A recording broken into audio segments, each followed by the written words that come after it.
Hello mga ka-fam! Hi! It's me, Mami Jolie, ang mother na gustong maging teacher. At dahil gumagawa ko ng mga lesson plans, syempre nandyan din ang mga instructional materials. At para engaging at maganda ang aking pagdedemo, kailangan kong mag-print ng mga pictures na ipapakita ko sa mga students ko. So dahil wala nang laman yung ink ko na magenta at yellow, kailangan kong mag-refill.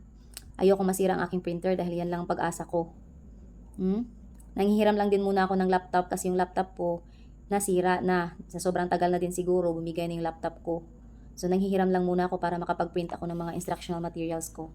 So, tara, samahan niyo akong mag-refill ng magenta at saka yellow na ink. Let's go!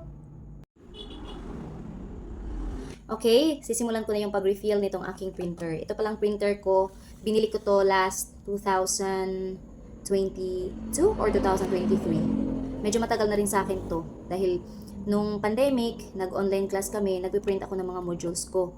Ayokong nagbabasa ako sa aking cellphone dahil naduduling ako, sumasakit ang ulo ko. Kaya nagpiprint ako, tapos nagha-highlights ako sa mga modules para doon ako mag-study. Kaya meron akong printer. Thanks sa iyo, printer, dahil malapit na akong graduate, nandito ka pa rin. Di ba? Sige, mag-refill na tayo. Okay, ito yung yellow. Masakay sa yellow. Ay. Ganito lang mag-refill. Ganyan lang. Tapos, yan. Diba? Malapit na siyang maiga. Kaya need talaga mag-refill kasi ayoko masira yung printer ko. No, kumusta naman itong printer na ito? Saan tumagal pa to ng sobrang tagal? Sa piling ko. Malapit na rin maubos yung black at saka blue. Pero ito muna, yellow at saka pink. Ay, magenta. Tapos,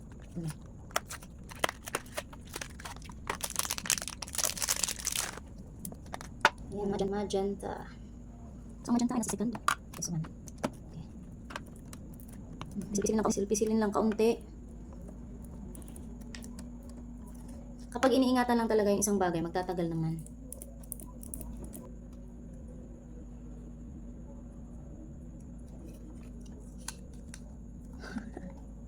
Hindi ko pa pala binutan.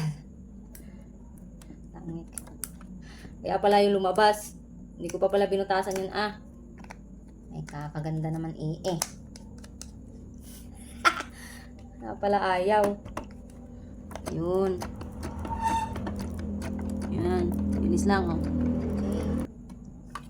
Maraming salamat sa ink. Okay na. Nabusog na ang aking printer.